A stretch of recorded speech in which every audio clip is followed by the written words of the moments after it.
is up, everybody? This is on the topic of video games, episode 22, the culturalpeople.com's show about video games. My name is Michael Nip. This is my co-host, as always, Drewby. 2 weeks gone, and now we're back.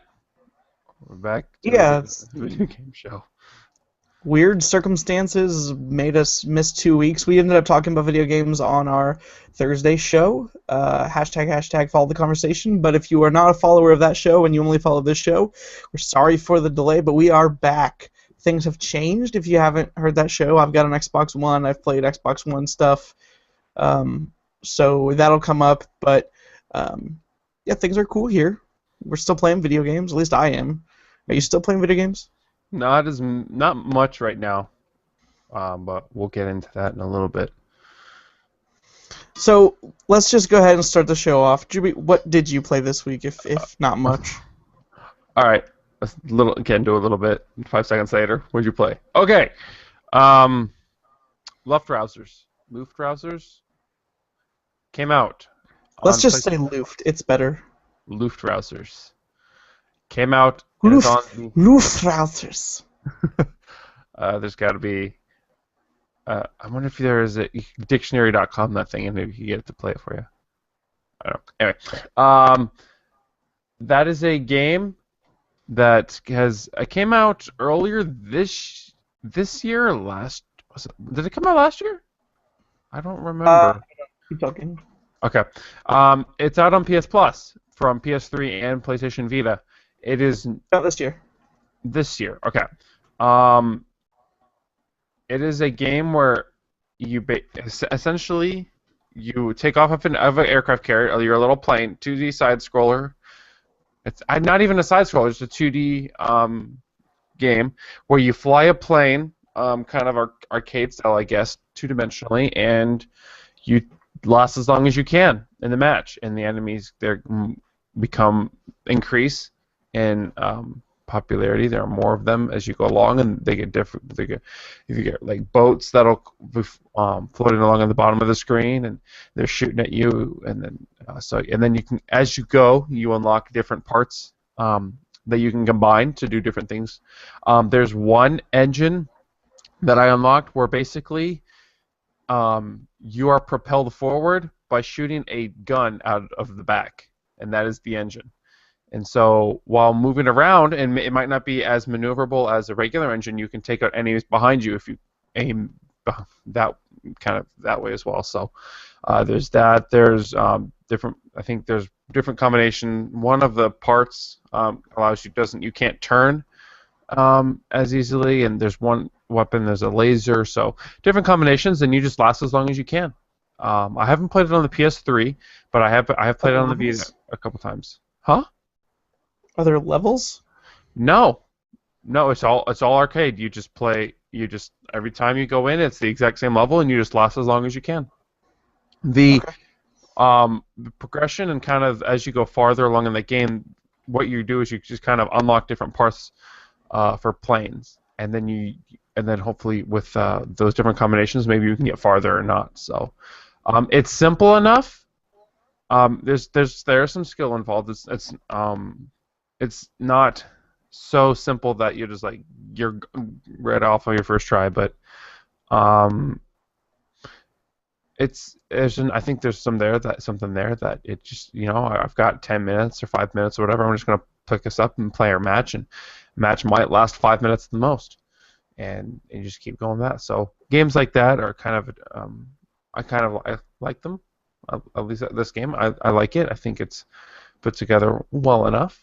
The colors, it's not really a colorful game. Everything is kind of tan and brown, kind of like a vintage art style as far as the color scheme goes. So it's not a whole lot to it, but it's fun, and it's free right now on PlayStation.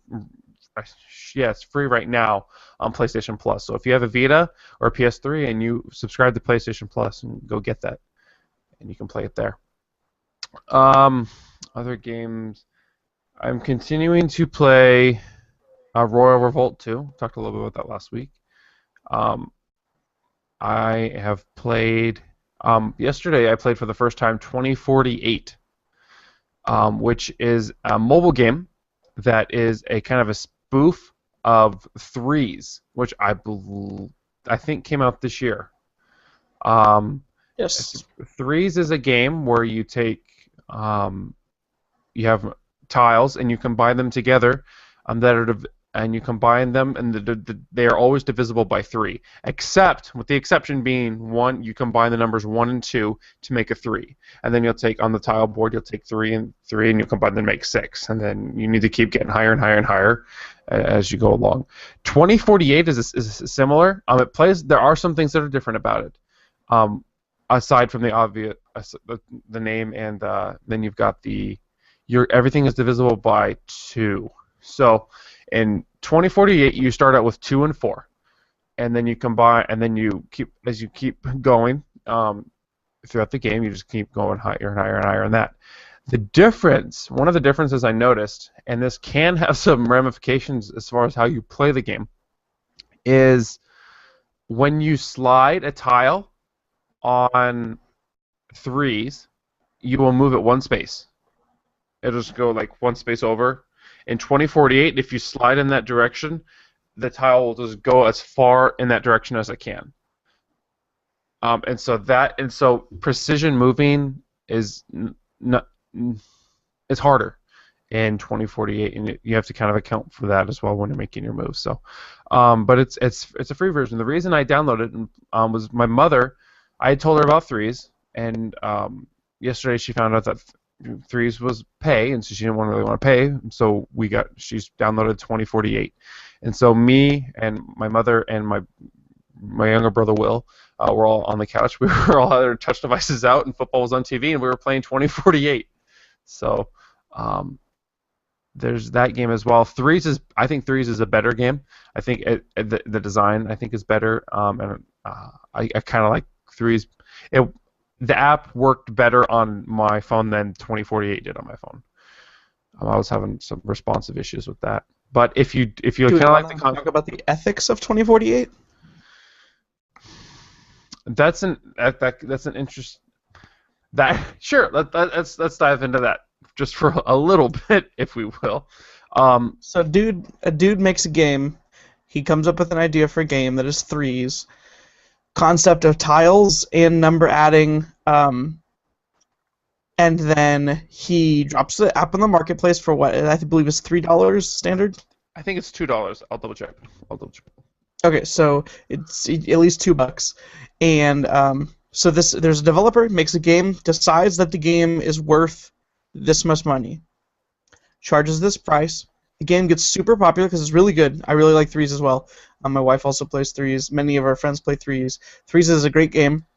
And because of its popularity, someone decides to basically rip off the idea and add...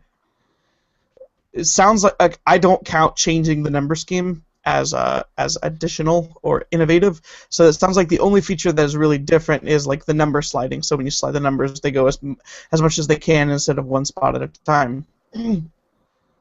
So adds barely anything and decides to make the game free, and I'm assuming it's ad supported, right? There's ads in it? Yeah, there are ads in 2048. Okay.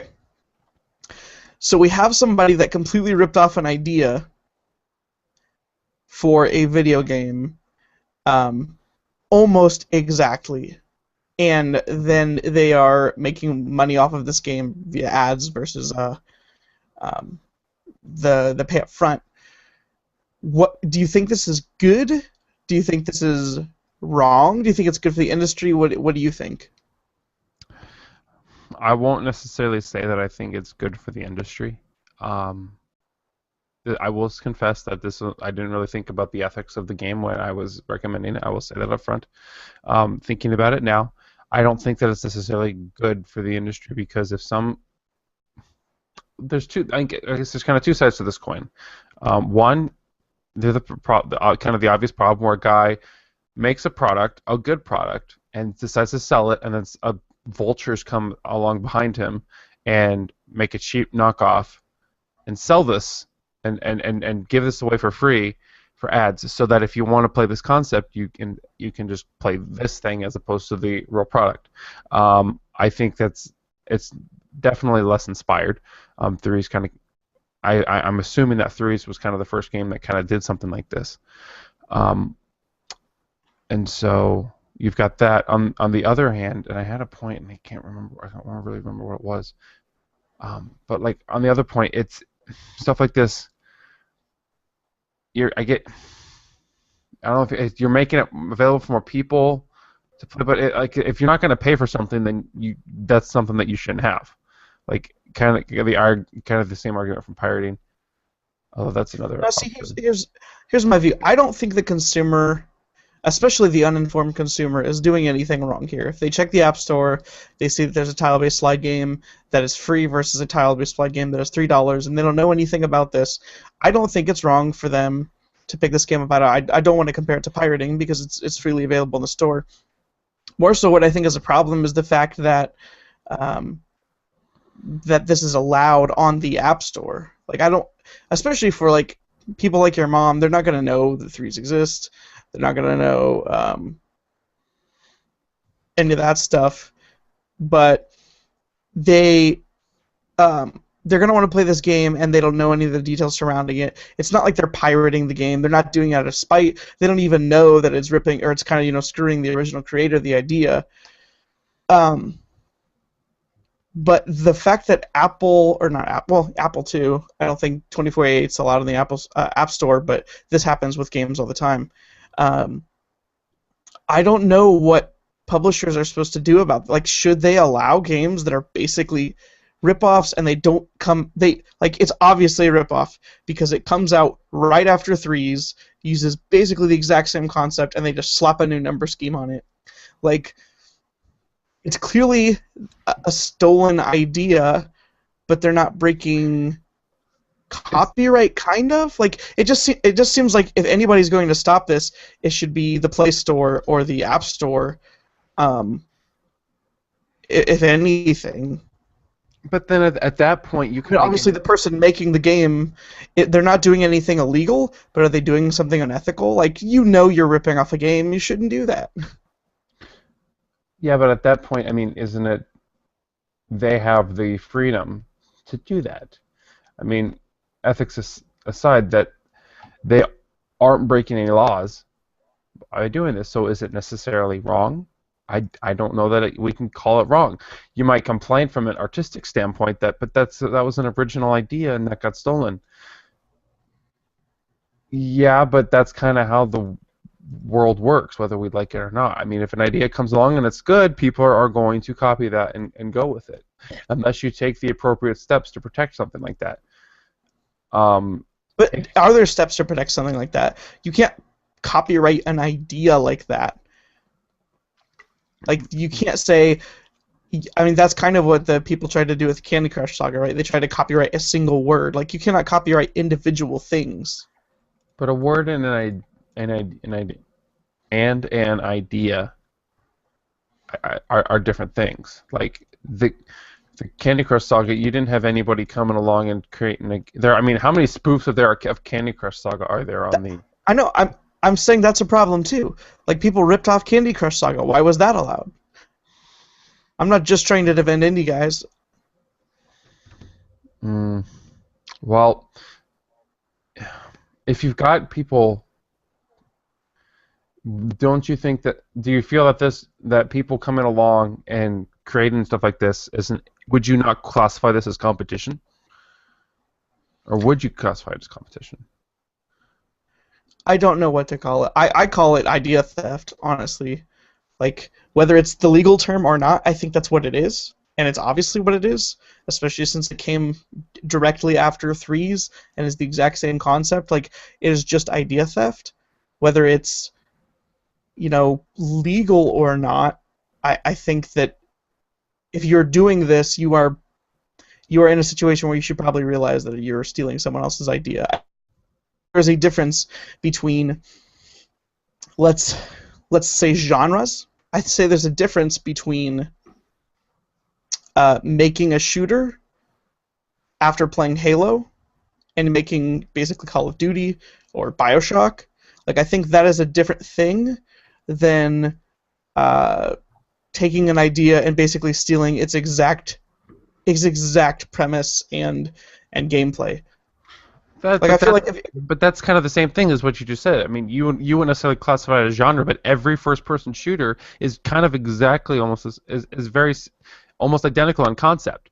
Like that's what you were talking about in threes, that you don't want someone to come along and do this thing. Like yes, 2048 and threes are close to identical, but like shooters are as well. Like you Call of Duty, tell me two shooters that are Medal of identical. Honor, Call of Duty and Medal of Honor.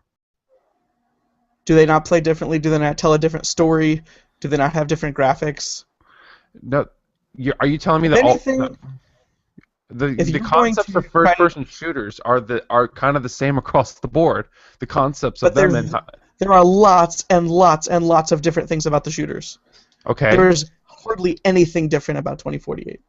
you're talking about gameplay. There are differences in the way they play. There are differences in the way that you play threes in 2048. The one difference, the slide all the way. It's a difference. That's like Would you call saying that that enough difference? all shooters, like Call of Duty, kind of paved the way, You're and telling me you cannot find a difference, and you do not see that there are way more differences in Call of Duty and Halo than in threes and 2048. Call of Duty and Halo, I don't know that are that's not yes, those are both shooters, but there are closer. You just said all they're shooters are better the same. in concept. Yes, you know, like yes, they play differently, but it's they're. I mean, you've had the first-person shooter that's kind of paved. Yeah, I can't argue the fact that shooters like Battlefield 4 and Call of Duty and Halo play differently. Those games play differently, but I'm saying genres are different than 2048 and threes. I don't they're think the same that's a genre. genre. I think that's a copy. Then you would have to then you would have to also argue that Medal of Honor is a copy of Call of Duty. But yet you don't have but that's not a no. People don't raise a stink about that because they have different brands or titles, or they're both big names. You've got EA's Medal of Honor and Activision's Call of Duty. Medal of Honor was kind of, and also then you even go back and forth. The game that paved the way, GoldenEye, for shooters. Like how many shooters were inspired and kind of created off of that idea? I think you have to go back to Wolfenstein 3D if you're going to go back to what people are Okay, from. all right, fine. GoldenEye wasn't very original, but what you're going off of is if you are an app developer, put on your app developer hat. Do you have one? No, I don't. Not handy. All right, so let's pretend you're wearing an app developer hat. Do you have a Google Hangout application that will show this hat on your head? I think there's an application for showing goofy hats. I might be able to make this happen. Hold on. So while you're messing with this, let's pretend that Drewby has his app developer hat on. Let's say you are searching the App Store for some fun games to play, and I'll use an that's been taken before. Let's say you find Flappy Bird in the App Store, and you think that Flappy Bird is really fun, and you realize that thousands and thousands of people are playing Flappy Bird. All right, talk so we can see your game developer hat. Here we go. This is my game developer hat. This is what I wear when I deploy. That's a good hat because you are basically wearing a pirate's hat. This is appropriate. So, let's say you're playing Flappy Bird, or you're playing Flappy Bird. You really like it, and you say, "I really like Flappy Bird. This is a really good idea for a game. I want some of this money." So you develop a game that plays exactly like Flappy Bird, but instead of the Mario tubes, you use bricks, and instead of a bird, you have an alien spaceship. And there's different sound effects because birds flap and alien spaceships do whooshing noises. Okay. And then you release this game on the App Store. How does this make game developer Drewby feel right now? Do you feel like you accomplished anything good? I feel like I put it. Did you innovate? Are you saying that all games have to innovate? I'm saying all games have to do something. We'll get to my point. We'll get to my point later. Okay. So let's say you did this. Okay. Now let's say you played Call of Duty. Okay. And you really like the way Call of Duty plays. Okay. and you like the military atmosphere, and you say, hey, this idea of a military shooter is really fun. I'm Okay. going to make a military shooter. So you Okay. decide you are going to make a shooter. So it has all the regular shooter mechanics because it's a shooter. You got guns, you got swapping between guns, you got ammo, you got reloads, you got health, you got all these things, and you're like, okay, I want to tell this story instead. So you write your own military story. Okay. Then you decide to hire an artist team, and you have them develop a graphics engine or use a graphics engine that's licensed out and decide to make this game look a certain way so you can have it fit the story that you want to tell in your military shooter game. And then you release a military shooter game with an original story and with combat that plays the way that you developed it with an art style that you developed. Do you Okay. understand that I'm saying that those are drastically different things? I think on the surface, yes, they are different, but fundamentally, they're pretty much the same. I think fundamentally they're not different at all. I'm saying you can take a concept like a genre and you can take ideas from a game without copying the game, without adding anything new. Whether it's good or not, that's a completely different story. I don't think that's even what I'm trying to talk about at all. I'm saying you can add something to a genre or borrow ideas or be inspired by ideas. Like I don't think all of these are shameless copies. I do think 24/8 is a shameless copy. I think you can say, "Hey, I really like military shooters, like Call of Duty, like the way they play or whatever. But I think that they all tell bad stories. I want to tell a story from the other side of the coin, and then you make the military shooter that I can't remember the name of. Oh no, Spec Ops: The Line. Spec Ops: The Line. And you say, hey, and so, yeah, you have military shooter aspects. You do a lot of military shooter stuff. You tell an original story that you wrote, and you've presented a product that is worth buying without obviously stealing someone's idea shamelessly.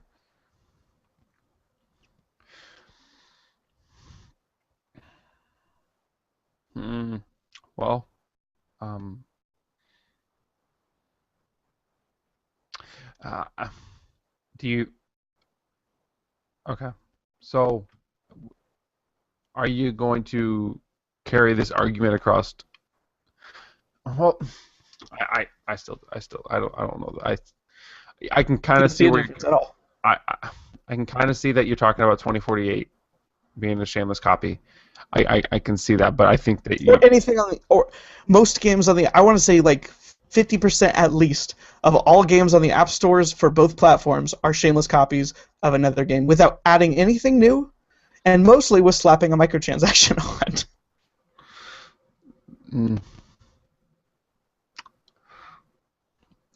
Do you view then that that this is a problem solely with the App Store and not with the games industry at large?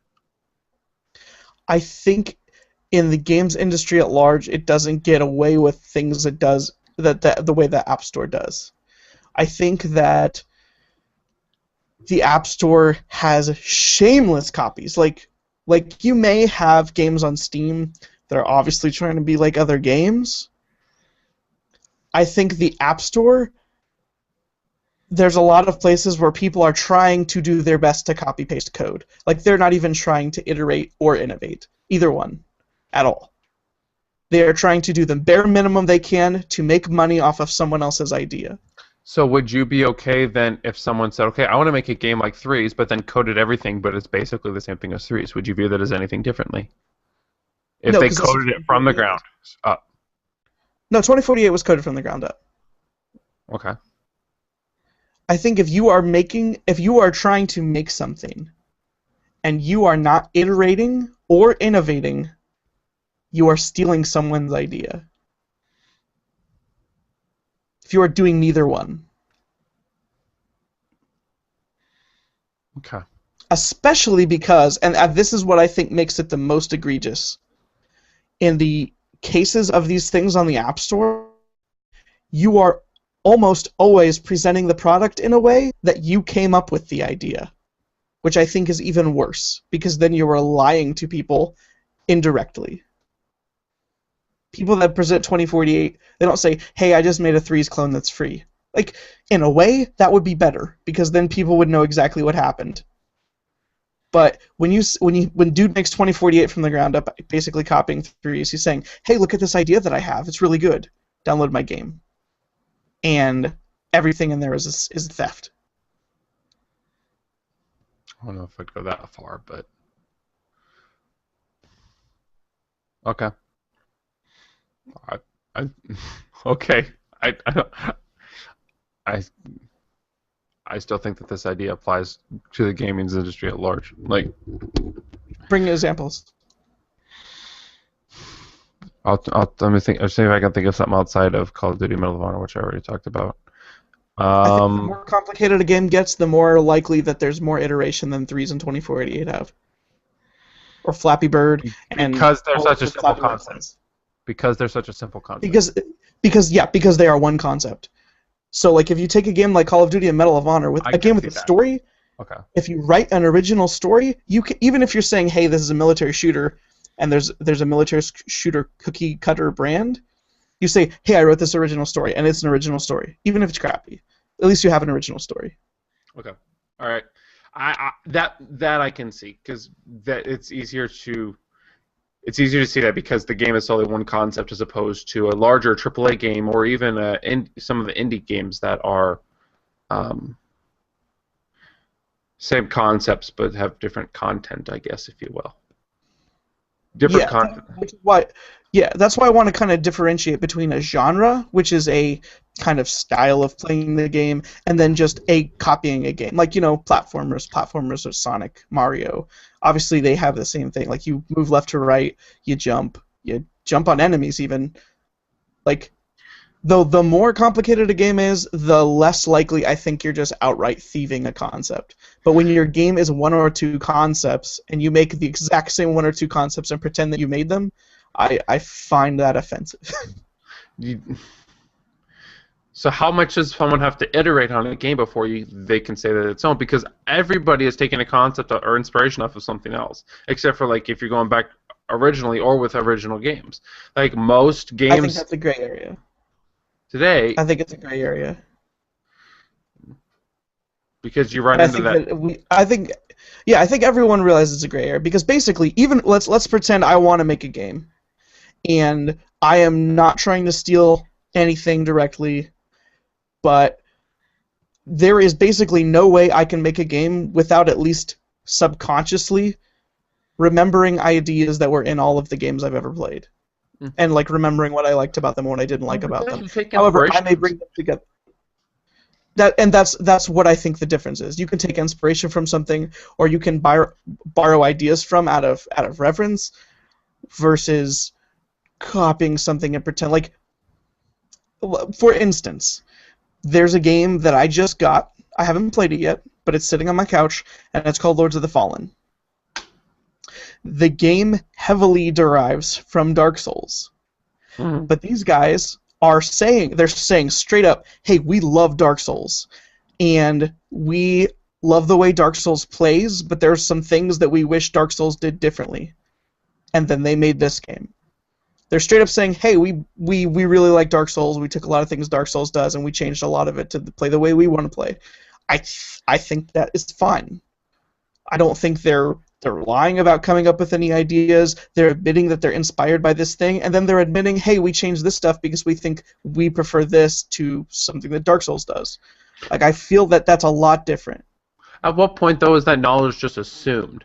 Because anyone who doesn't come up, like Battlefield 5, or Hardline, when they come out with that, they're not going to come out and say, "Yeah, we were really inspired by Wolfenstein and the original Call of Duty 4, so we decided to make this game." Like, at what point is that information just assumed?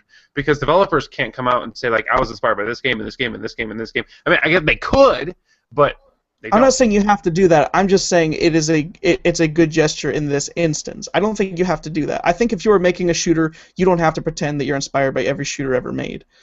I think that when you are copying, Lords of the Fallen copy more than just a shooter to shooter. Like, Lords of the Fallen to Dark Souls is a lot closer than BioShock to Wolfenstein 3D. Eh, I don't think. okay. What? I think that Are you there gonna argue that point? we know, you and I know, that I like shooters more than you do. I think that there's a bigger difference between. Well, I think that there are similarities in between. Anyway, I've already talked about that. No, hold on, I want to hear this. You think that Bioshock and Wolfenstein 3D are closer than Lords of the Fallen and Dark No, Souls? no. That's what you just argued. No. I know. I kind of the fact that you said that these games are you just miss the fact that shooters I think are kind of similar and their concepts. Not necessarily closer, but it goes back to the point that at what point do you just assume that is kind of not that is just knowledge, and that you don't have to give credit to everything. That's what I think genres are. Genres are assuming a certain set of rules about a game will apply with everything in that genre. But then at what point did At what point? You seriously don't see the difference between copying an idea and using genre tropes? I think they all fit inside the same. I think these are all the same category. Like, yes, you're saying that. So you would be okay with 2048 if the guy came out and said, "I was inspired by threes and made this game." You would be okay with 2048 because I've already said that you have to. I've already said that you have to add something to it or change it in a way that makes it worthwhile or different. That I don't follow with that. I don't. The fact because you want to change it in a meaningful way. That is a relative description. Like I think it's a relative. I think it is a very, very subjective opinion thing. Okay. But I also think you should be able to see the difference between Medal of Honor and Call of Duty, which I do think was a shameless attempt at copying, but I still think there was way more original things put into Medal of Honor than there was into 2048. I think that's just relative. I mean, you're talking about. But you disagree. You think that there's less than 2048. I think comparing them directly is going to you're going to be at a disadvantage because they are very different. The concepts of the games are very different. But if you look at the proportion of what Medal of Honor would have ripped off of Call of Duty, I don't know if it'd be that much different than 2048, and which is different, like different. I think that I disagree. I think that the concepts in 2048, yeah, they are similar concepts. I think that it's the exact same concept. By disagreeing with my last statement, you were saying that Medal of Honor is just as much a copy of Call of Duty as 2048 is. 2048 is of threes. Yes. Okay. And you played anything else this week? Because I think that's all you need to say. Okay. I did. Speaking of copies or whatever, I started playing Star Trek Online a little bit. I don't think that's a copy. But go ahead. Genres, man, genres. I started playing that a little bit. I've played it before, but I dropped out. I'm trying to remember. I don't remember why I decided to hop in. I wanted to play something Star Trek, so I started playing this. I found a problem, kind of like a blatant problem. Okay, so you create your character. You start out. You're on the Starfleet Academy. You go through this mission or whatever. Your captain dies. You take over command of the ship. You go through these missions, whatever. You go back to space dock, over Earth. As soon as you as soon as you get to space dock, you are beamed off of your ship and onto the pad or whatever. Right in front of you, right there, is a dude with a quest mark over him that says with some quest or whatever, and you beam down to the Starfleet Academy. There's another quest that you have to do where you go talk to this admiral or whatever, but you beam down directly to the planet, and on the planet, you basically It's a quest that cannot be completed, and as far as I found at the time, you cannot get back up to space dock. Like you are literally trapped um, on Earth, and you can't go any. I couldn't find a way to get off. I googled the issue. Other people had this issue. Like they accepted this quest and did it when they beamed to Starfleet Academy. Like it's right there in your face, and then it just strands you there. Like the game, like broken in that way. So I ended up having to start over, and right before the show, I kind of got back to where I was. I did not accept that quest, and I've got to go talk to that Admiral guy. But played that a little bit. That game, as far as I can tell so far, is kind of built in the idea of a TV show, where every mission that you play is kind of like plays out like an episode of a TV show would, where like as you start the mission and like maybe you're warping into the zone or whatever. Have you ever seen an episode of Star Trek? Let me be specific. An episode of Star Trek: The Next Generation. No. Picard and Data and okay. When you right after the opening credits, like in blue text, it'll give you the name of the episode and like there's some credits right after that. The episodes of the show is of the episode. The name of the mission that you do is in blue text on the screen, and it seems to be like basing it off of like every mission is going to be an episode. So, the space combat is kind of cool, I think, in some ways. Like you can manipulate power on your ship, diverting it from different systems. Similarly to the way that you do in the TV show, like you can put more power into your impulse engine so that you can kind of fly around the map faster. You can, if you're in combat, you can divert power to your shields.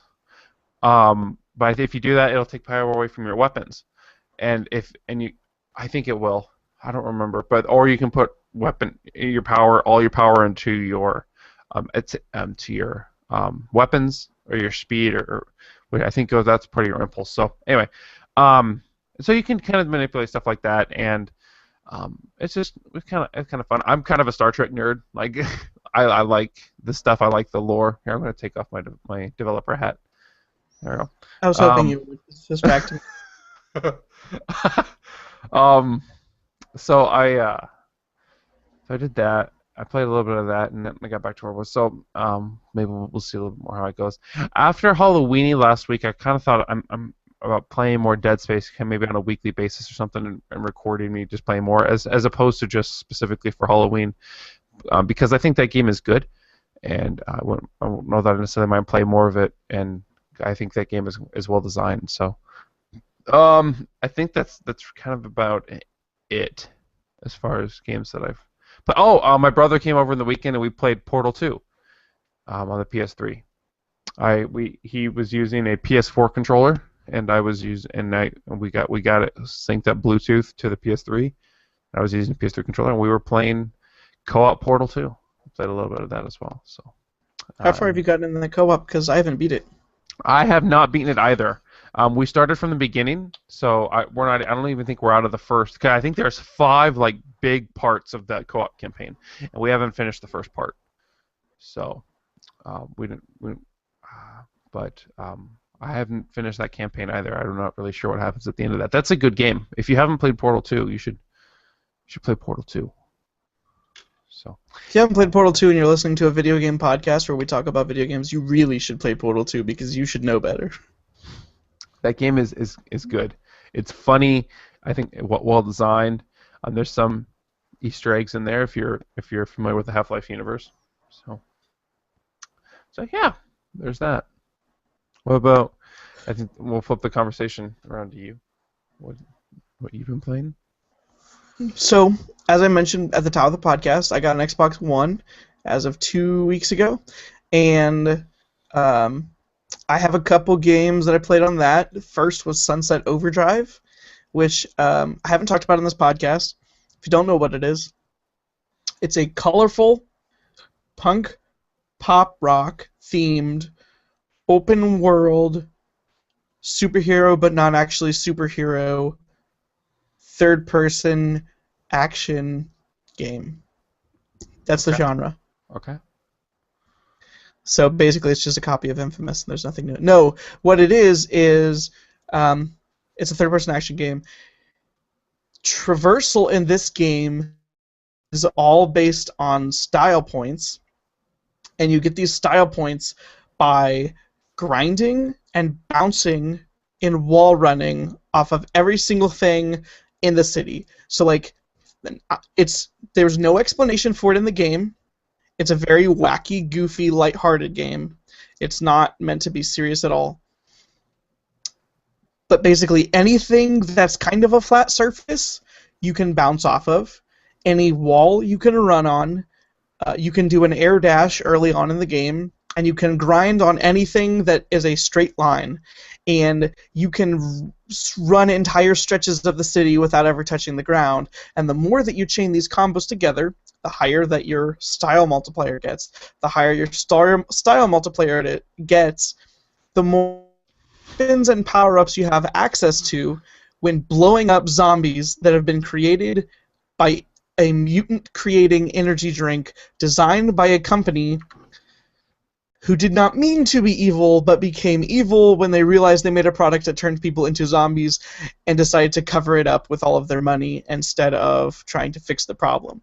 So your goal as a punk rock loser is to rise the ranks of the quirky survivors and blow up energy drink mutant zombies with a array of guns that spans from a gun that shoots vinyl discs to a gun that shoots teddy bears that have dynamite stuffed in them that explodes. And you can hit people with baseball bats and swords. And it's very colorful, very explosive, and very funny. It breaks the fourth wall all the time. There's some funny moments there. I think it plays really, really well. And I did beat it this week. And it was really fun, great open world game, and I'm probably not done. I'll probably go back and finish some stuff. I don't think the combat works as well as Infamous, but I think that traversal is the main draw of this game, and the fact that you can skirt all around the city in all of these fun, cool-looking ways that feel satisfying while blowing up zombies and doing these ridiculously stupid side quests. That's fun, and it makes the game worth playing. So yeah, you played a little bit of it. How'd you think of the feel? I thought it was fun. It's an open world game. I have to play more of it. You kind of mentioned that it took you a while to get used to the traversal. I think that might be. Why was that? What was it? What? It could have been that I was just really. Problem you were having was you were trying to play it like a third-person shooter, and you were walking on the ground, and you kept getting killed. It's not necessarily like the part that me dying wasn't necessarily bad because I was having fun with the animations.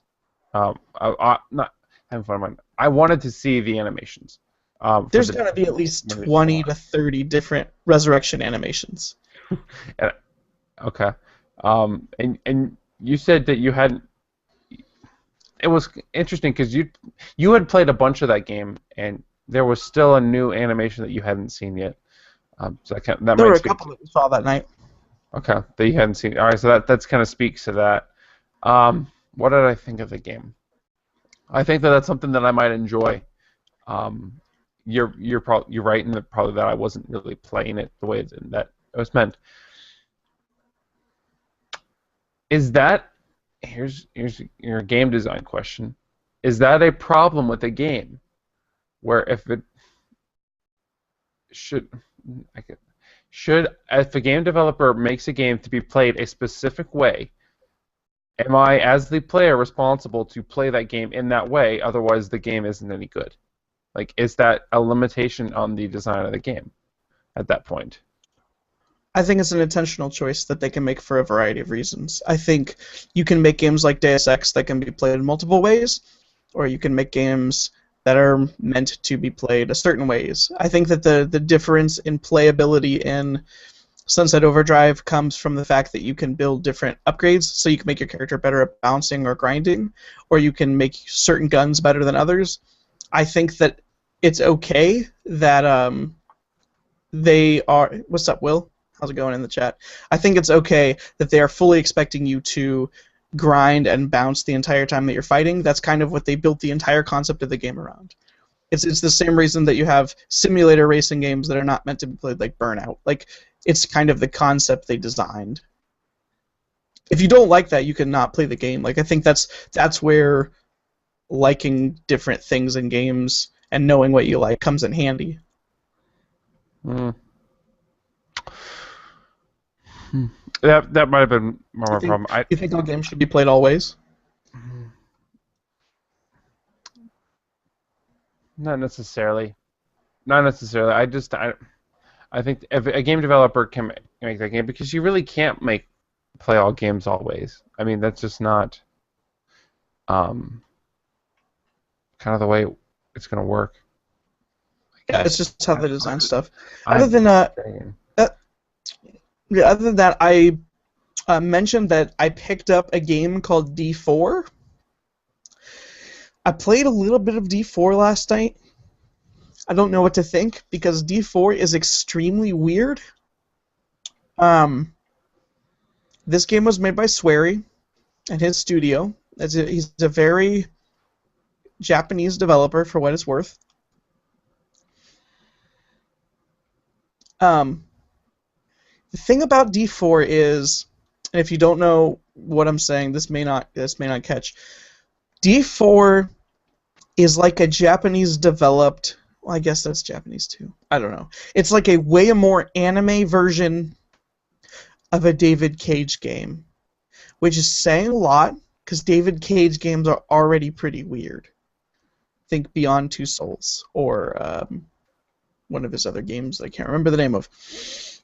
So your character in D4 is a dude who used to be a detective, but now he's not a detective, and he lives in an apartment where his wife was murdered, and he's trying to solve the murder of his wife by going back in time inside of his mind. He can, like, psychically project himself back in time, and he goes back in time, and you can do a lot of things back in time to find out information.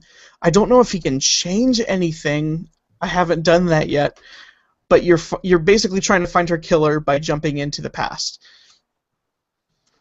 which is a cool concept that doesn't necessarily have to be Japanese. But the way that he talks to his dead wife, who he can see as a ghost, who is a very stereotypical Japanese girl who is always like not just girl. Sorry, that sounds racist. A very stereotypical Japanese anime character who is just sitting there giggling lots and being really weird and kind of creepy. And then, if that wasn't kind of anime enough, you live in the house with a person whose name is Amanda, who is a girl that thinks she's a cat. Like she... What the crap wears is this a game? cat... She wears a cat costume, and she meows at you and hisses at you and, like, scratches you and, like, basically acts like a cat. If a human were a cat, she acts like this. And then you talk to her, and she just lives there.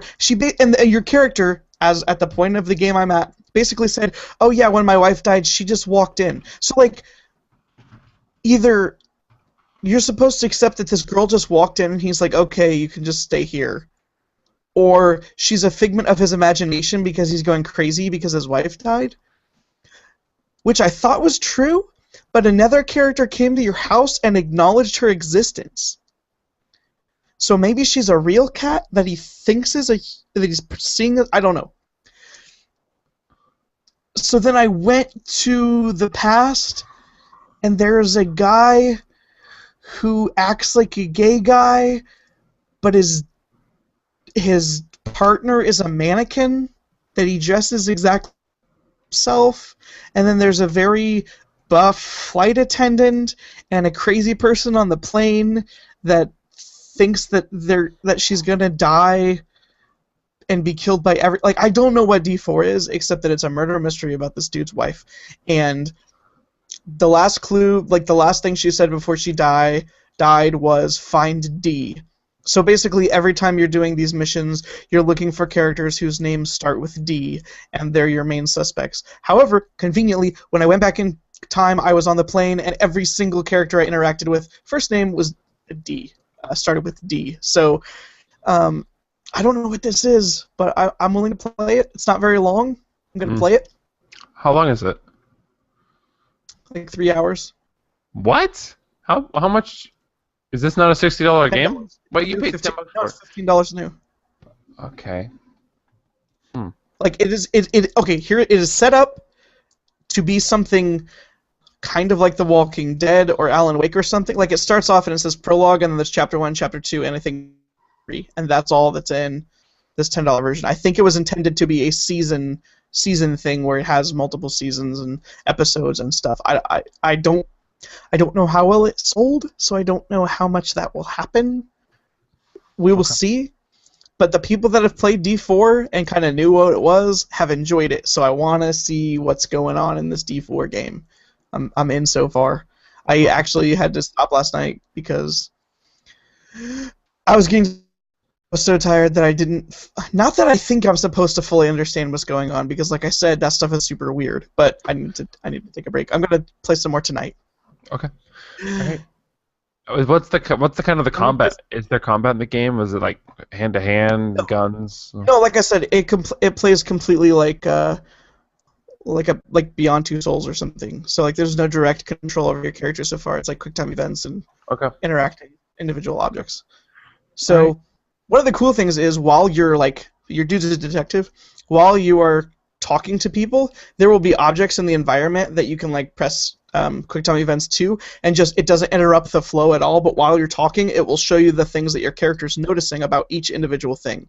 Like a dude walks in, you notice that his jacket is messed up. You notice that his shoe is scuffed and has a little mud on it. Like, somebody else walks in, while they're talking, you'll push the button and you'll notice that like she seems extremely sad and she seems paranoid. Like, that part's actually kind of cool and interesting. Sounds like they're ripping off ideas, just straight up copying ideas from other mediums. Name one. Sherlock. That probably happened much before BBC Sherlock. Okay, then it happened before BBC Sherlock and it ripped it off of that. Sounds like a mystery genre thing to me. If you want to talk about sweary copying something, you could talk about Deadly Premonition basically being Twin Peaks. Like, I feel like that's the easiest comparison you could. But that doesn't really bother you. No, because I don't think it's theft. I think they added a bunch of original things. I got a game called Lords of the Fallen that I mentioned. I haven't played it yet, but I'm intending on playing that tonight some. All right. So I'll be able to talk about that next week. Dragon Age comes out next week. Might end up playing that. That's all I've played, so we're just talking about other stuff now. Okay. Do you want to talk about Overwatch at all? Sure. So BlizzCon was last week. This week? No, last week. BlizzCon was last week. And basically, we talked about Titan getting canceled. Mm-hmm. When Titan was canceled, Polygon released an article that basically talked about what they had heard that Titan was. And basically it was like a game that had lots of games within itself. And it was some kind of crazy MMO with lots of different aspects, and it just never tied together. If you remember, one of those aspects was like a team-based superhero shooter kind of thing. Okay. What Blizzard did was they announced a new game called Overwatch, which is basically, they've confirmed, the section of Titan that was the kind of superhero feeling third-person shooter thing. So Overwatch is basically, in concept, in genre, a Team Fortress 2 type thing, where you have squad members with individual different abilities. They work together to do first-person shooting.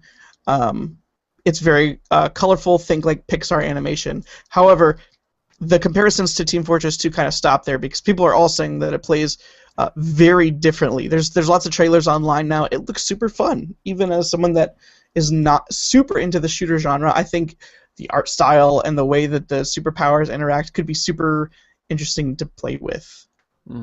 I watched both the videos today. Earlier when I got home, I watched they're on Giant Bomb, site giantbomb.com. They released two. There are two videos. One of them is kind of like a cinematic trailer, and the other one is kind of like a gameplay trailer. The cinematic trailer is funny and good. I think. I don't know if you've seen that one or not, but if you haven't, go check it out. The gameplay trailer, there's some different elements that they're kind of putting in there. I think it kind of expands upon the idea and the concepts of Team Fortress 2. I think that it could be a fun multiplayer game. It's the type of it looks kind of it might be team based, which it. Hold on. Let me say that. What I mean is like it's going to require cooperation between two people, between the players on the same team, as opposed to something like Call of Duty where you've got like a team deathmatch and everyone's just kind of roaming the map doing what they want. You've got Overwatch where it's going to be people need to work together to accomplish a goal. Those. So you're saying they copied Left 4 Dead? Okay, fine. They copied Left 4 Dead. Those. That's your argument, not mine.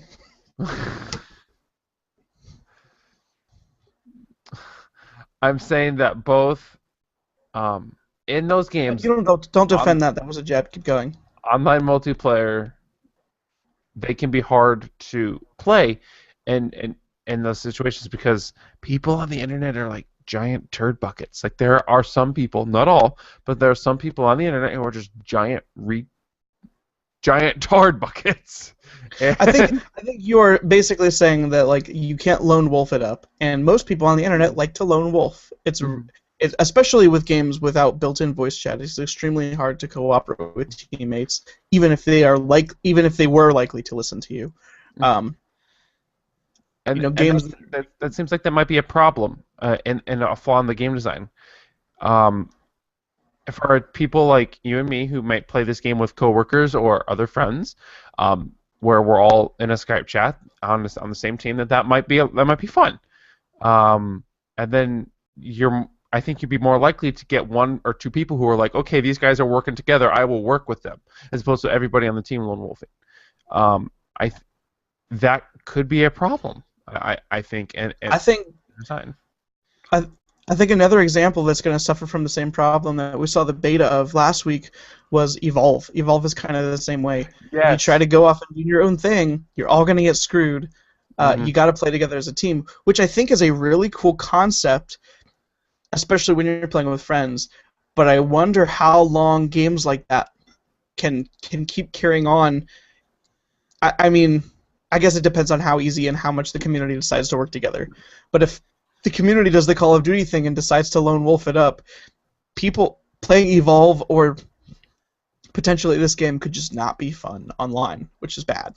Like it's a risk. I think it's obviously intentional. I think it's a risk when you're designing games where you have to work together, and then you allow kind of matchmaking type services. Risk might be a better word than flaw. We'll see. They can't. Blizzard as a follow certainly as a this game seems like it might do well. It looks kind of fun. It's got some kind of cool ideas in it. We'll see.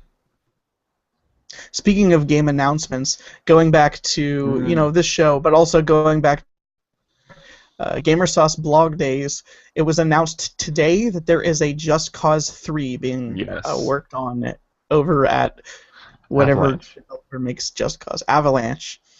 Just Cause 2 is a heavily pimped game on our networks because Just Cause 2 is extremely cheap and extremely fun sandbox world to basically just blow stuff up and ride vehicles like a crazy person. Yeah, the game kind of takes place in like the Caribbean or like South America or something, and you basically play as a don't be racist. Just say that. Who kind of just he's supposed to go in and basically to stabilize the region, I think. And I didn't complete the story. That game is cool.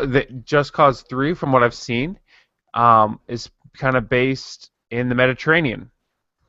So you've whatever they decide to do there, but I guess the draw of that game for is not necessarily the story, but kind of the gameplay and what they do for the creative elements, as far as what they kind of allow you to do in that world, and it's kind of exciting. We will see that game next year, 2015. It is a current gen game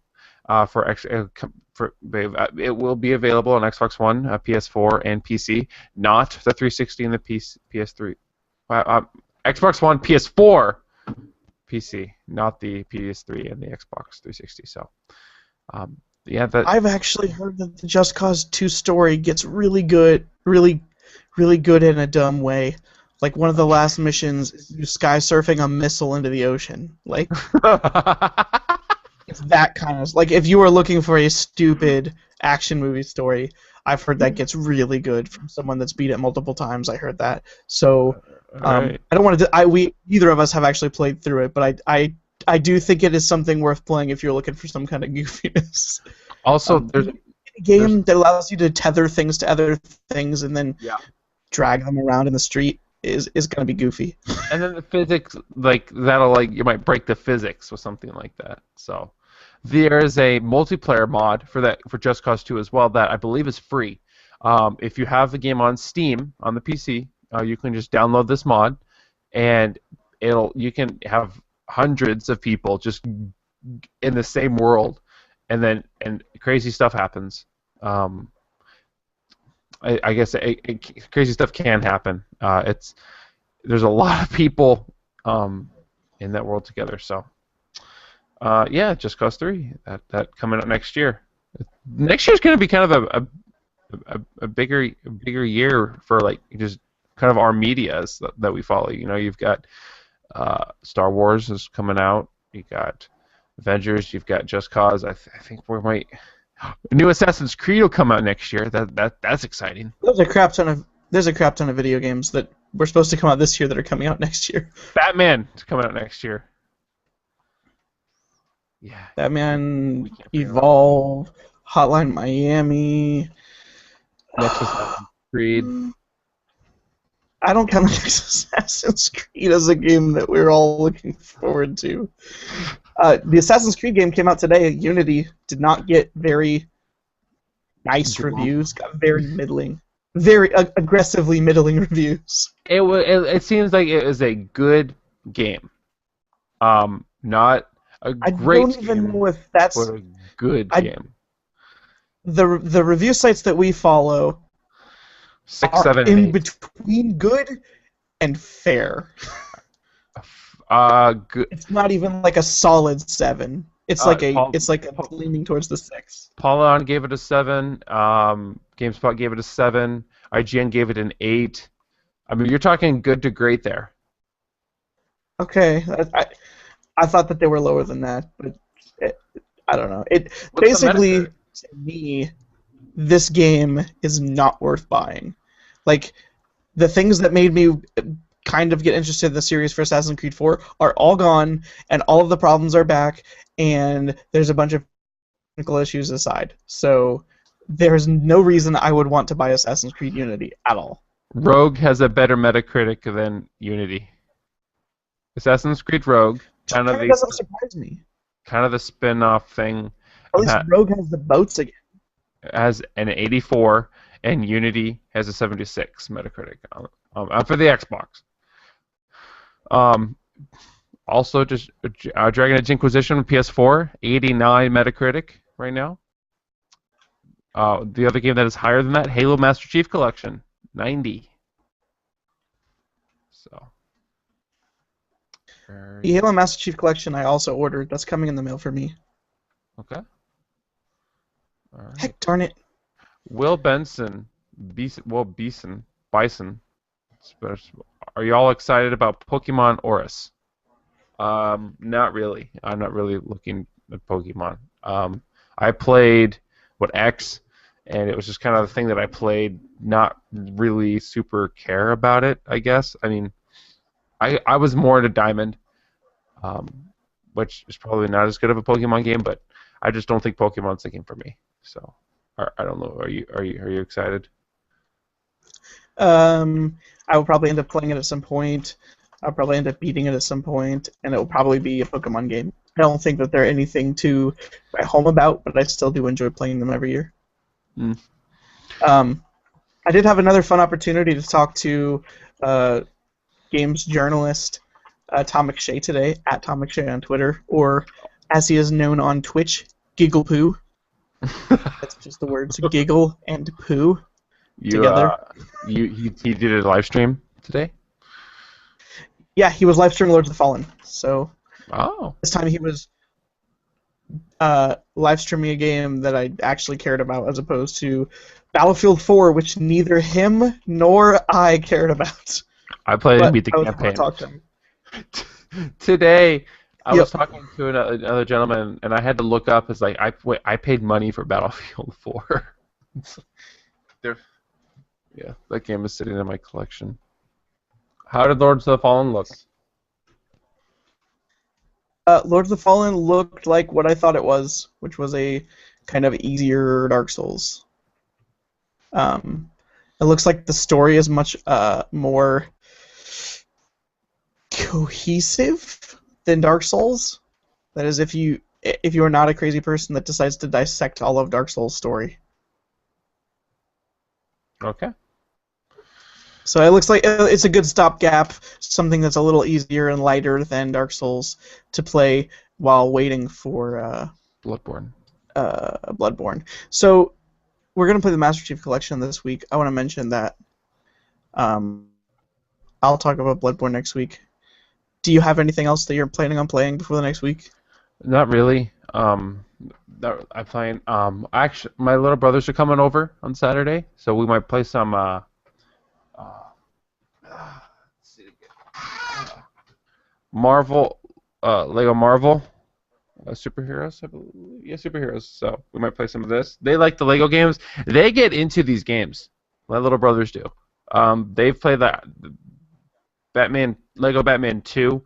I think they've got almost like most of the people like they kind of farmed that game, if you will. Like they farmed. I think they like farming money so like they could buy like the different characters and stuff like that. Like they get into this game, so perhaps we'll have some fun with this. I think they. So yeah, I think this is only a two-player game. So we'll have to take some turn. We'll have to figure something out. But as far as new games coming out, I'm not really planning on buying anything right now. Is there anything that you care about left on the year then? Well, I care about Call of Duty. I'd like to play Call of Duty. Despite everything, I do care about Assassin's Creed Unity, and I would like to play that. As what's left on the year, and I think those were kind of the. I'm not really going to play Inquisition. I don't know. I think that might be. Wasn't there something coming out in December? I thought there was something coming out in December. You care about? I thought what was that? There was something. We talked about it maybe last week. I forgot. The games that we talked about this morning that are still coming out are Super Smash Brothers, Pokemon. You talked about Far Cry, Dragon Age. I think there's more than one Nintendo title coming out. Okay. This is, I guess, when those are the games. Those are $60 games. So I'm not really going to spend $60 on them right now. So this is a good time for me to kind of maybe play some of my backlog and kind of fill that out a bit more. I think. Is there anything that you have on your Steam wish list that you're going to buy during the Steam sale? Oh yeah, the Steam sale is coming up. Let's take a look at my wish list. It's almost Steam sale, so the only games I have on my Steam wish list right now are that one Super Time Force. Just Cause 2 is $3 in Steam, $2.99 in Steam right now. So there you go. If you have a computer that you can play Just Cause 2 on, now is the time. It might go cheap on the Steam sale. Like always. So, you find the rest of your wish list? All right, I got it. Let's look. Next car game, Wreckfest. If that goes cheap, I might pick that up. Giantbomb.com did a quick look of that. That kind of looks like a fun this car game. There was a game. Original Sin. Oh, there you're back. You were frozen for a long time. What games are on your wish list? Okay. That's on my Halo Spartan Assault is on my wish list. Rise Son of Rome is on my wish list. I've got a bunch of games on my wish list. Let's see here. Valiant Hearts. That is a game that I might pick up if it goes cheap. That is an Ubisoft game, kind of World War One story game. Might pick that up if that goes cheap. I do want to play that game. I forgot about that thing. Multiplayer game Nidhogg. I don't have that game yet. If that goes cheap, which it might, I might pick that up so I can have that for when I have people over or something. I have Sid Meier's Civilization Beyond Earth on here, but I don't know if I want to play that. Really, they didn't release. It kind of sounded like a reskin of Civ 5. So, Alien Isolation. I do have copy or genre.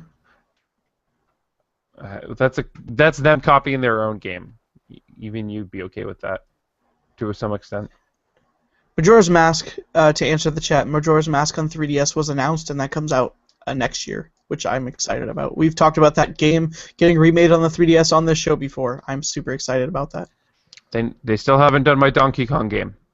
Donkey Kong 64. I would also be super excited about that. I never played that, but I played that. I rented that game and wanted to play more of it.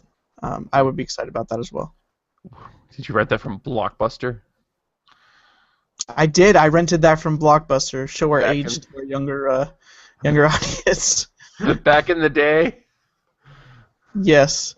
Oh, dang it. I was about to talk about another game. Heck. I don't remember what it was. You wanted to talk about Assassin's Creed. No, that's definitely not what I wanted to talk about. You talked about games on your wish list, and you mentioned what they were. I looked for Majora's Mask to answer the chat. I don't remember. Whatever. Games Beat gave Assassin's Creed Unity a 91. Yeah. I'm just kidding. Everyone could have an opinion. It's a video game. You can like it if you want to. I've heard that game actually runs really well on the PC. So if you do get it on the PC, I think you can avoid all of it. That is you being sarcastic. What? That game does not... Unity. Are you talking about Unity? Yes. That game does not run well on the PC. Did you listen to Alex Navarro talk about the game this morning? They're like massive. They have not played it on the PC yet. No, that was on the Xbox One. On the PC, he just tweeted right after that it runs incredibly 100% 60 frames all the time. Oh.